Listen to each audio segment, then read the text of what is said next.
శ్రీమన్మహాగణాధిపతయే నమో నమః. మహాసరస్వత్యై నమః.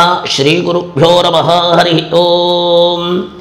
సర్వప్రజానీకానికి తెలుగు సంవత్సరాది యుగములకు ఆది ఉగాది. నిన్నటి వరకు మనం శ్రీ విళంబినామ సంవత్సరంలో కష్ట నష్టాలు సుఖదుఖాలతో ఎన్నో పొంది ఉన్నాము. కాబట్టి నిన్నటి విళంబినామ సంవత్సరాన్ని వీడ్కోలు పలుకుతూ నేటి నుండి తెలుగు సంవత్సరాదిని శ్రీ వికారీనామ సంవత్సరంలో అడుగు పెడుతున్న శుభాకాంక్షలతో 50 మంది ప్రజానీకానికి తెలుగు సంవత్సరాది యొక్క పంచాంగ శ్రవణానందముగా 50 మంది తరించి ఆచరించవలసిందిగా కోరుచు మీ యొక్క శ్రేయోభిలాషిగా హితుడిగా సన్నిహితుడిగా పౌరోహితుడిగా శ్రీ తిరిదేవరపల్లి శ్యామసుందర శాస్త్రిగా మీ అందరికీ కూడా ఆ భగవంతుడు శుభాశిస్సులు మీకు మాకు మన అందరికీ సమస్త జనులు సమస్త ప్రాణులు సుఖశాంతులతో వర్ధిల్లాలని నేటి తెలుగు సంవత్సరాది శ్రీ వికారినామ సంవత్సరంలో ఇక చివరి రాశిలోకి వెడుతున్నాము. అదే మీనరాశి. పూర్వభాద్రాపాదం, ఉత్తరాభాద్ర, రేవత్యాంచం వీరం. పూర్వభాద్ర నక్షత్రంలో చివరి 4వ పాదం, ఉత్తరాభాద్ర 4 పాదాలు, రేవతి 4 పాదాలు కలిగితే ఇది మీనరాశి. ఆదాయం 2, వ్యయం 8, రాజ్యపుత్యపు 1, అవమానం 7. కాబట్టి ఈ మీనరాశి గల వారికి యోగించి 2-3 రకములుగా ధనదాయముగా బాగుంటుంది. కీర్తి ప్రతిష్ఠలు పొందుతారు. స్థిరాస్తి అభివృద్ధి చెందుతుంది. ఇక పుట్టింటి వారి నుంచి మెట్టింటి వారి నుంచి కూడా ద్రవ్యము ఆస్తి ద్రవ్యము లభ్యమవుతుంటుంది. 1, 2, 3 వ్యాపారాలు పెట్టుకోవడానికి మీ భాగస్వాములే కాకూడదు, మీ యొక్క సహధర్మచార్యుడైన మీ ధర్మపత్నితో కూడా వ్యాపారములు కూడా భాగస్వామిగా ఎన్నుకుంటే మీకు చాలా లాభదాయకంగా ఉంటుందని చెప్పబడుతుంది.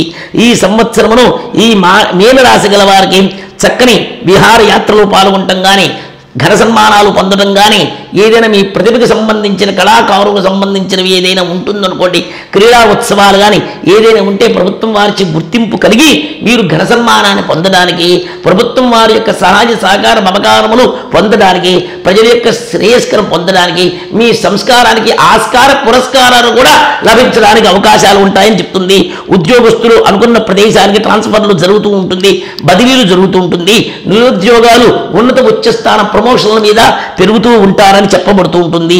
వ్యవసాయదారులకి 2 పంటలు సమృద్ధిగా లభిస్తూ ఉంటాయని చెప్పబడుతుంది. కాబట్టి ఈ రాశి వారి గల వారికి మీనరాశి గారికి శుభదాయకంగా ఉంటుంది. చిన్న చిన్న ఉపశమనం కోసం ఎవరైనా ఎంత బాగున్నా కానీ గ్రహములు చేసుకోవాలి. మన ఆరోగ్యం బాగుంది కదండి అని మనం అకాల భోజనం చేయటం, టెన్షన్లు పట్టడం ఇది మన స్వయంకృతం. మన సకాలం భోజనం చేయాలి. తిరుబండారాలు కానీ ఏదైనా తిన్నప్పుడు ఆరోగ్యం బాగున్నా దాన్ని కూడా జాగ్రత్తగా ఉండాలి కదా. ఆరోగ్యం బాగుంది కదా ఏది తిన్నా పర్వాలేదు మాత్రం అనుకోవద్దండి. కాబట్టి ఏ సమయానికి ఎలా ఉంటుందో తెలియదు. మానవ ప్రయత్నంగా మనం చేయవలసిన ధర్మాలు మనం చేయాల్సి ఉంటాయి. గ్రహశాంతులు కూడా ఉంటాయి. ఈ రాశి గల వారికి కాస్త నరఘోష, బంధుఘోష, దృష్టి దోషం ఉంటుంది. మీలో మనసులో ఉన్నది ఏది దాపరికం ఉండదు.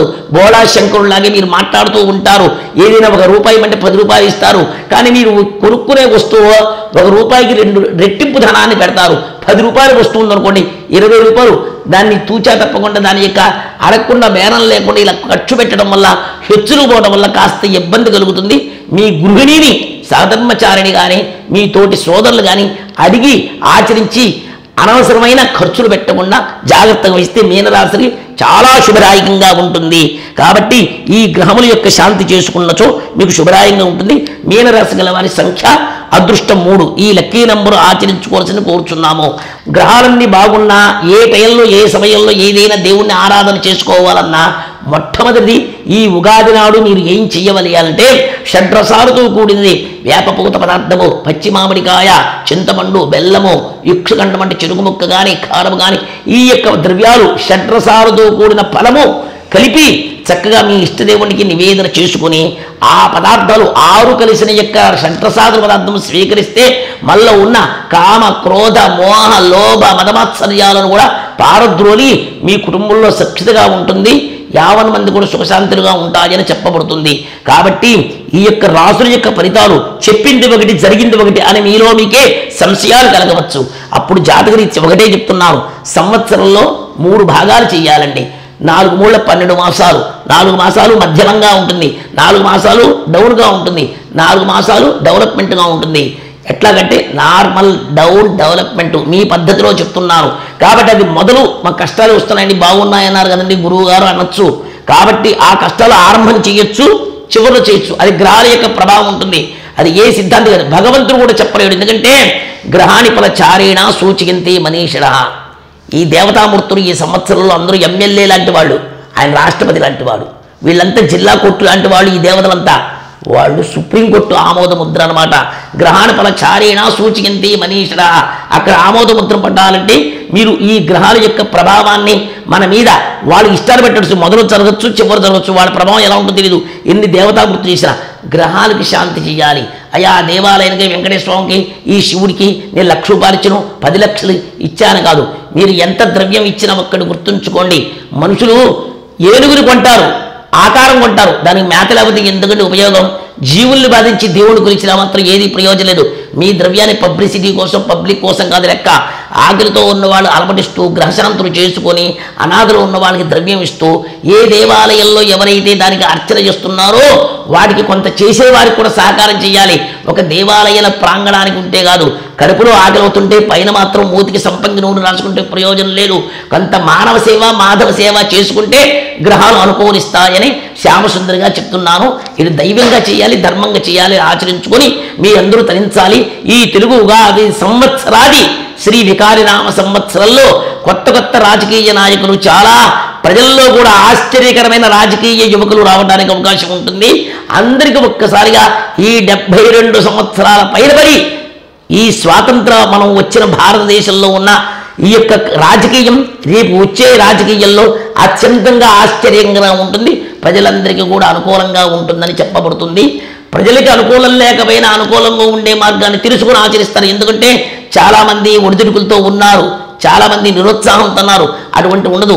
ఏ నాయకుడు వచ్చినా కానీ ప్రజలకు మేలు జరగాలి, గ్రామాల అభివృద్ధి జరగాలి, ప్రజా సంక్షేమ పథకాలు జరగాలి. కాబట్టి ఏ నాయకుడు వచ్చినా కానీ మనకు మంచి జరగాలి. కాబట్టి ఉన్న రాజకీయ నాయకులు మాత్రం ఈ సంవత్సరం ప్రజలకి అందుబాటులో సహాయ సహకార మమకారాలు అందిస్తారని ఈ గ్రహాల యొక్క ప్రభావము, ఆ భగవంతుని యొక్క ఆశీస్సులు మీ అందరికీ శుభదాయకంగా ఉంటుందని చెప్పబడుతుంది. తెలుగు ఉగాది చాలామంది ఎవరి పంతులు గారు ఉగాది నాడే చెప్పుకోవాలండి, ఇంకో మాసంలో చెప్పుకోవచ్చుగా, ఇంకో రోజు చెప్పుకోవచ్చు, అదే పంచాంగం కదండి అంటారు. చాలామందికి ఈ విషయం తెలియదండి. ఉగాది నాడు తెలుగు సంవత్సరాలు అన్ని గ్రహముల యొక్క దేవతామూర్తులంతా ఒక్కచోట చేరి వాడు కూడా పంచాంగ శ్రవణం వింటున్నప్పుడు, మన ప్రక్క వాళ్ళు ఉన్నప్పుడు మన పడుతున్న బాధలు కూడా గ్రహించడానికి భూలోకంలో సంచరిస్తారని చెప్పబడుతూ ఉంటుంది. అందుకనే ఉగాది నాడు కుదరని పక్షంలో ఆ మాసంలోనే వెంటనే మీరు ఉగాది నాడు చెప్పుకుంటే ఆ గ్రహాలు ఆ మాసంలో ఇళ్లల్లోకి వెడుతూ ఉంటారు. షడ్రసాదులతో చేసిన ఈ వేపపోత ప్రసాదం ఉందే, వాటిని స్వీకరించడానికి, ఆహ్వానం చేయడానికి, ఆస్వాదించడానికి వస్తారు. కాబట్టి ఆహ్వానాన్ని, మన బాధల్ని తెలుసుకొని ఆ సంవత్సరంలోనే అన్ని దేవతలు భూలోకంలో పయనమవుతారు. కాబట్టి అప్పుడు మన కష్టాలు నష్టాలు తెలుస్తూ ఉంటాయి.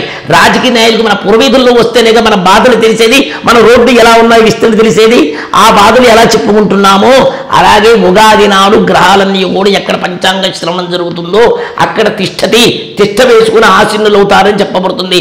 ఎందుకంటే అందరూ చెప్తారు మంత్రాత్తు దైవదేనం అన్నారు కదా, బ్రాహ్మణను ఆధీనంలో ఉంటారన్నమాట. కాబట్టి గ్రహాలన్నీ కూడా దేవుళ్ళు కూడా అర్చకుల యొక్క దేవుడి యొక్క ఆధీనంలో ఉంటారు. కాబట్టి వాళ్ళు చెప్పే మాటలు, వాళ్ళ ఆశీస్సులు కూడా భగవంతుడు కూడా పొందుతారు. కాబట్టి ఆ సమయంలో వాళ్ళు విని ఆ టైంలో పక్కనే మనం ఉంటే మన కష్టాలు కూడా గ్రహించి వెంటనే సత్ఫలితాలు పొందుతారని ఉగాది నాడు ఖచ్చితంగా పంచాంగ శ్రవణం చెప్పబడుతుంది.